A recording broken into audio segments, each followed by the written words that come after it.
Le MAPIC, le Salon international de l'immobilier commercial. Du 30 novembre au 2 décembre 2021 au Palais des Festivals à Cannes, en partenariat avec TK Elevator sur Radio Imo. Eh bien bonjour à toutes et à tous, nous sommes en direct ici toujours au Palais des Festivals de Cannes dans notre MAPIC session un peu revue et corrigée. On va dire crise sanitaire oblige, bien évidemment, avec un MAPIC un peu revu en volume, mais toujours aussi intéressant, avec de rencontres et toujours de belles rencontres. Ce sont aussi les collectivités locales qui font partie de ce grand rendez-vous du commerce et de la rencontre avec les acteurs privés pour revitaliser et développer les territoires, en tout cas en favoriser l'activité et l'attractivité. Pour en parler, je vous propose qu'on fasse quelques centaines de kilomètres. On va remonter dans les Hauts-de-France. On va aller du côté de Hasbrook, on va aller du côté de Saint-Omer. J'aimerais qu'on fasse un triomphe à Bénédicte Brienne, qui est avec nous sur le plateau, qui est directrice générale d'une agence qui s'appelle Sophie, qui travaille sur l'attractivité du territoire de Saint-Omer, voilà, du pays de Saint-Omer. Bonjour Bénédicte, j'allais dire Bérénice. Bonjour. Comment ça va ? Très bien, merci. Ouais, je suis ravi d'être avec vous. Vous êtes accompagnée de Virginie Caron. Bonjour Virginie. Bonjour. Alors, manager commerce Capso. Alors Capso, c'est une agence qui travaille sur le territoire et qui favorise le commerce sur l'intercommunalité de Saint-Omer. On va en parler quelques instants justement. Dites-nous un petit peu ce que vous faites. Alors, la Capso, c'est la communauté d'agglomération du pays de Saint-Omer. Donc, c'est une intercommunalité créée en 2017, fusion de plusieurs intercommunalités qui concentrent 105 000 habitants et qui se structurent autour du pôle urbain de Saint-Omer. Donc, c'est environ 50 000 habitants. Sympa quand même comme nom, finalement. Communauté d'agglomération du pays de Saint-Omer, Capso. Voilà. Alors vous rajoutez un LY et vous avez la Calypso. Voilà, ça peut être pas mal. Et puis je prends un bonnet rouge et je m'appelle le commandant Cousteau. Alors, c'est intéressant votre métier parce que vous travaillez sur l'attractivité des territoires. Vous aussi, Bénédicte. Et donc du coup, vous coopérez avec Virginie en permanence. Oui, tout à fait. En fait, vous bossez pas au même endroit quand même. Si, on est au sein d'une maison du développement économique qui regroupe tous les services développement économique de l'agglo, la chambre de commerce, la chambre de métier, le MEDEF, les plateformes d'initiatives locales, j'en oublie sûrement d'ailleurs, les locaux de mon agence aussi. Et comme ça, on échange tous au quotidien sur les projets d'entreprise. Alors vous avez un angle, hein, vous avez un périmètre d'action. Oui. Expliquez-nous un petit peu votre périmètre d'action pour l'attractivité de votre territoire. Voilà. Moi, le périmètre d'action couvre donc l'agglomération du pays de Saint-Omer, pour laquelle travaille Virginie, et également deux autres intercommunalités, donc la communauté de communes du pays de l'Imbre et la communauté de communes de la région d'Audruic. Donc nous, ça nous fait un territoire d'à peu près 170 000 habitants. On est subventionné par ces trois intercommunalités qui ont mis dans un pot commun qui est l'agence Sophie. On est sous format associatif et ils chassent en meute en fait. Donc on est un peu plus gros, on a un peu plus de visibilité et c'est pas très franco-français de faire ça. Donc il faut le souligner quand même. Non, vous avez raison. C'est même allemand et anglo-saxon. C'est ça. De réunir au-delà des chapelles politiques. Oui, au-delà des chapelles politiques. C'est chouette. Donc en fait, ils ont tous à cœur, même que sur leur couleur politique, de développer l'action de leur territoire. En plus, dans votre territoire, il y en a certains qui sont dans le cœur, Action Cœur de Ville. Oui. Oui, on a la ville de Saint-Omer qui est Action Cœur de Ville, tout à fait. Alors, Saint-Omer, est-ce qu'on peut dire que c'est une ville qu'il faut requalifier ? Alors, qui a commencé sa requalification, je dirais plutôt. Il y a depuis, on va dire, 5-6 ans, il y a une vraie démarche liée à Action Cœur de Ville, mais qui a même débuté avant même de candidater au dispositif. Grâce à l'élu local, aux élus locaux ? Voilà, grâce aux élus locaux et cette complémentarité, je pense, entre la ville, les communes voisines, parce que c'est aussi un pôle urbain, on n'est pas que sur la ville-centre, et l'intercommunalité. Il y a eu une vraie complémentarité entre ces différentes échelles. Est-ce que vous pouvez dire que, on peut tous dire, hein, on est à la radio, qu'on peut tous dire, est-ce que quelque part ces pays-là n'ont pas payé un peu le prix un peu fort d'une hyper-industrialisation, du côté nord, du côté sombre ? Vous savez, toujours cette mythologie qu'on a entre la mine, le textile, etc., qui caractérise ces pays, alors que quand on va dans ces pays, d'abord ils sont très beaux, on a un très bel équilibre, et contrairement à ce qu'on pourrait dire, il fait pas froid toute l'année et il ne pleut pas tous les jours. Non, mais c'est important. Est-ce que Virginie, est-ce que ça on le vit encore ? Est-ce que vous avez encore ces clichés lorsque vous rencontrez des personnes qui viennent sur le territoire, ça peut être des enseignes, hein, parce que je sais que vous travaillez aussi avec des enseignes de commerce qui veulent s'implanter. Est-ce que ou alors il n'y a plus de débat là-dessus, Je pense que ça peut être évoqué dans nos échanges, mais le territoire de Saint-Omer a eu cette capacité à très rapidement se réinterroger et à très rapidement réagir, en fait, notamment sur une démarche d'implantation de zones d'activité dans un premier temps, et ensuite de s'attacher à ces centralités urbaines. Saint-Omer en est un exemple. On a aussi Arques, Aire-sur-la-Lys, qui ont chacune retravaillé sur toutes les fonctions de leur ville, que ce soit à travers l'habitat, que ce soit à travers l'aménagement urbain, la mobilité, la culture, le tourisme, le fort potentiel en matière de patrimoine. On a des reconnaissances diverses et variées sur ces communes. Saint-Omer, Saint-Omer est site patrimonial remarquable, par exemple. On a un beffroi sur Aire-sur-la-Lys qui est classé UNESCO. On a un territoire couvert par un pays d'art et d'histoire.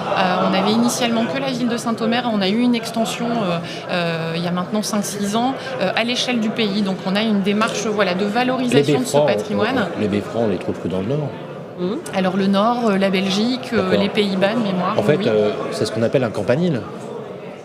Ça peut être apparenté à un campanile, mais souvent il est collé à une mairie. Oui, c'est une tour, campanile, c'est vraiment tout seul. C'est un peu une tour bourgeoise qui donnait l'heure, mais qui n'avait pas de connotation forcément... C'est très flamand. Qui n'avait pas de connotation forcément religieuse. Non, du tout. Voilà, c'est l'équivalent d'un campanile pour les pays du Sud, par exemple. Il y en a un très joli d'ailleurs dans cette nature à Sienne. En Toscane, il est superbe, c'est vrai. Toscane, qui est absolument magnifique et qui se visite. Non, mais c'est intéressant parce que le beffroi, ce que j'aime beaucoup moi dans votre pays, et moi je vous encourage vraiment à y aller, c'est ce côté bucolique à travers cette architecture que je connais bien. Alors je connais pas très bien votre territoire, donc je peux pas trop en parler, mais dans les Hauts-de-France, on travaille beaucoup dans des territoires qui ont été des territoires très touchés, le Valenciennois, l'Axe, l'Île-Roubaix, Tourcoing, quand même, c'était pas simple du tout. Jusque dans les Ardennes, du côté de Rethel par exemple, on découvre des choses extraordinaires. Je trouve ça plutôt sain. Est-ce que cette notion d'esthétique dans l'implantation des territoires, même pour des entreprises ou des commerces, ça a de l'importance? Après, le paysage de Saint-Omer, il est assez identitaire et variable quand même par rapport à des villes et des territoires mono-industriels et très marqués par le bâtimentaire, j'ai envie de dire. Oui, bien sûr, nous, on a la chance d'avoir aussi un très fort lien entre l'urbain et le rural. Saint-Omer, c'est lié à quoi? Alors, vous avez les marais, notamment. Oui, c'est les marais, les marais de Saint-Omer qui... ça se visite. C'est plus de 50% de la commune de Saint-Omer, finalement. Donc, c'est quelque chose de très caché et que l'on découvre quand on est sur place. C'est préservé, on peut y aller. Tout à fait. C'est reconnu UNESCO également à travers le programme Man & Biosphère et le programme Ramsar qui identifie spécifiquement la zone humide d'intérêt international. Alors justement, on voit bien votre action qui est très orientée sur le commerce. D'ailleurs, vous êtes en train de recruter, me semble-t-il, m'avait dit hors antenne, des managers de centre-ville. Donc c'est une fonction qui permet en fait d'animer le commerce de centre-ville. On va prendre les entreprises justement. Dans votre périmètre d'action, Bénédicte, vous m'avez dit, toutes sortes d'entreprises. Oui. Et quelle que soit sa taille. Quelle que soit sa taille. En fait, on s'intéresse à chaque dossier d'implantation d'entreprise. Nous, on est chargé d'aller les chercher à l'extérieur ou de les récupérer via Business France, via les agences régionales de développement économique. Et tout dossier, le but de l'agence, nous, c'est de l'accélérer et de faciliter son implantation. Que ce soit de 1 à je ne sais combien d'emplois, on va suivre tout dossier. Voilà, je veux venir dans votre région parce que je trouve que stratégiquement, c'est intéressant. Ça me coûtera beaucoup moins cher, parce qu'il faut être très clair. Les terrains ne sont pas très chers, effectivement. On va pas chez vous parce que uniquement il fait beau, c'est magnifique et on mange très bien. On y mange très bien. C'est vrai. Ça, je confirme. Mais c'est aussi parce que c'est... Voilà, si j'ai besoin de 3000 m² d'entrepôt et de loger 150 personnes pour faire fonctionner un site logistique, j'ai intérêt à aller chez vous, quoi. Voilà. Oui. On est au cœur quand même des capitales européennes. On est quand même à 2 heures de Londres, Bruxelles, Paris, Est-ce qu'on Luxembourg. trouve facilement du foncier chez vous? On trouve encore assez facilement du foncier. Ça commence à être un petit peu plus compliqué comme partout avec le zéro artificialisation nette. Nous, au sein de l'agence, on répertorie également tout un parc immobilier, donc tous les locaux d'activité, que ce soit commercialisé par des brokers, par du privé, par du public. On reprend en fait tout et on amène un panel d'offres globales aux personnes qui veulent venir s'implanter chez nous. Vous recensez l'offre immobilière au niveau foncier et vous essayez de la proposer en fonction du truc.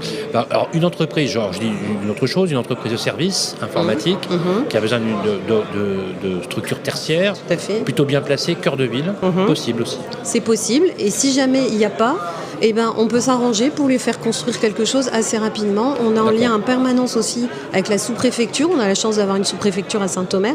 Donc pour accélérer les démarches officielles et administratives, qui font souvent peur d'ailleurs aux investisseurs étrangers, mais quand ils voient qu'on leur facilite les choses, ça avance beaucoup plus vite. La connectivité, ça a du sens, on est d'accord. La connectivité, le raccordement à la fibre.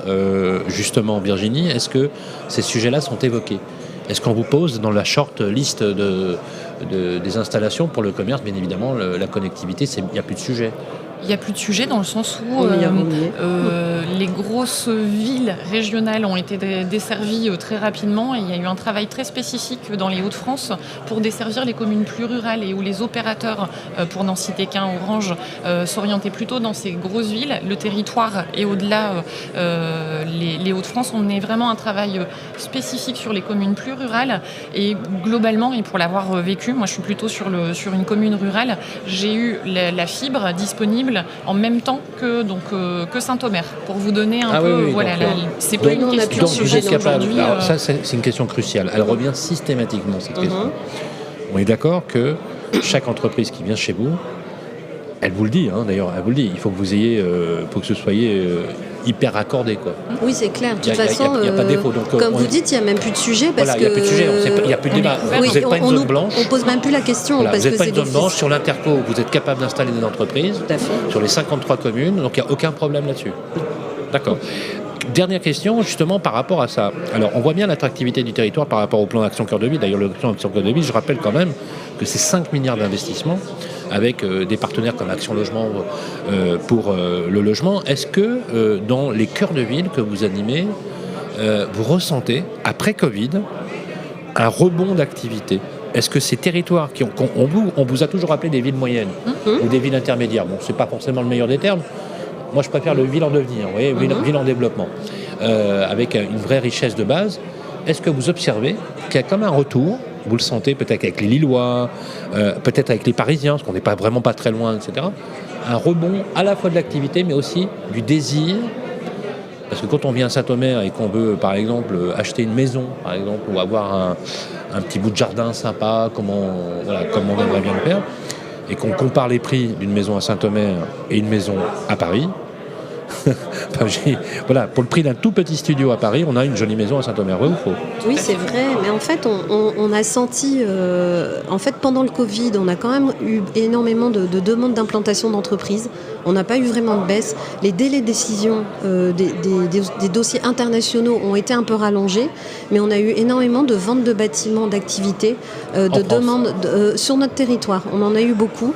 Et au niveau habitant, on a senti quand même aussi un regain plutôt vraiment directement de la métropole lilloise, où les gens en ont eu marre d'être enfermés dans les appartements pendant le confinement, et ils ont regardé un peu plus pour venir habiter chez nous.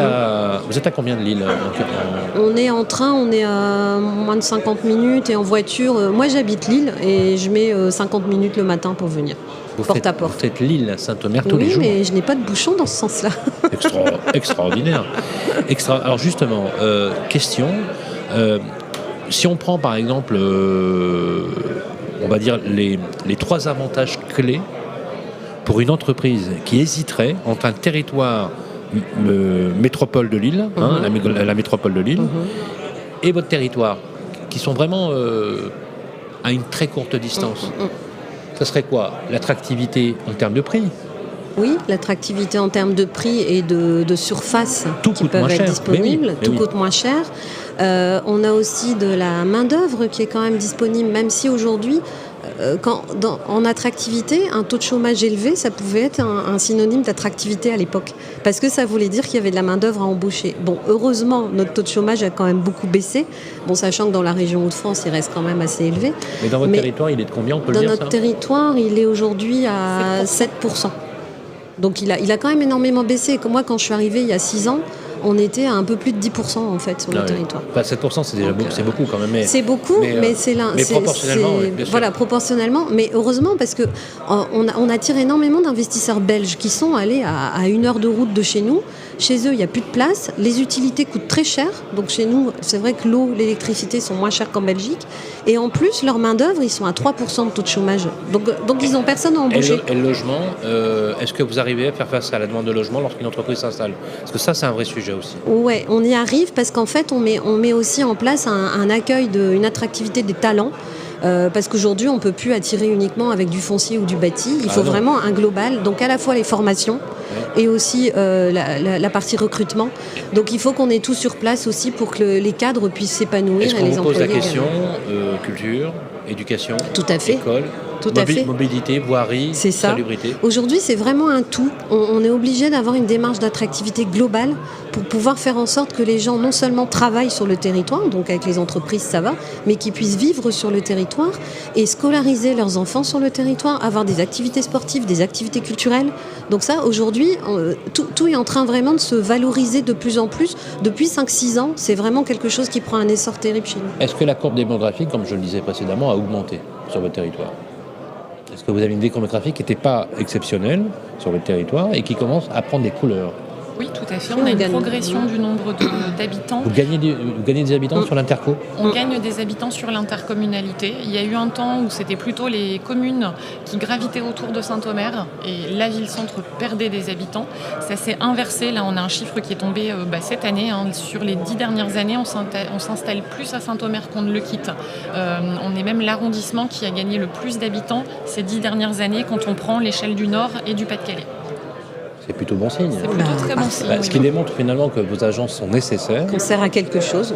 Qu'elles servent à quelque chose. Non, mais il faut le dire aux élus. Il faut le dire aux élus. Ah, mais ils le savent, ils nous soutiennent, ils nous financent, tout va bien. Et pour cause, puisque de toute façon, il faut qu'il y ait un accompagnement. Le service que vous délivrez est un service gratuit. Tout à fait.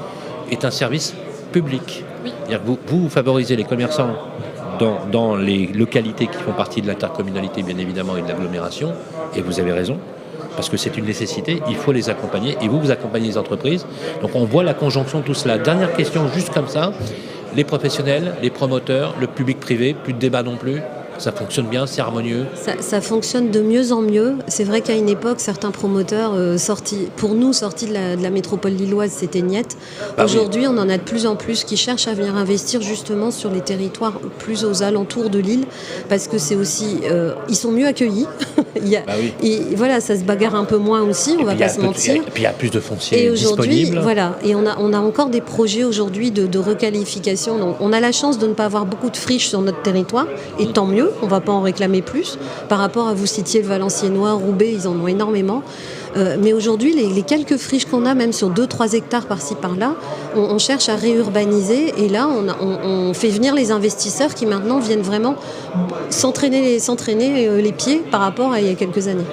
Alors, vous avez vraiment des gens au marketing qui sont top, parce que je regarde, Sophie, c'est Saint-Omer, cœur de Flandre.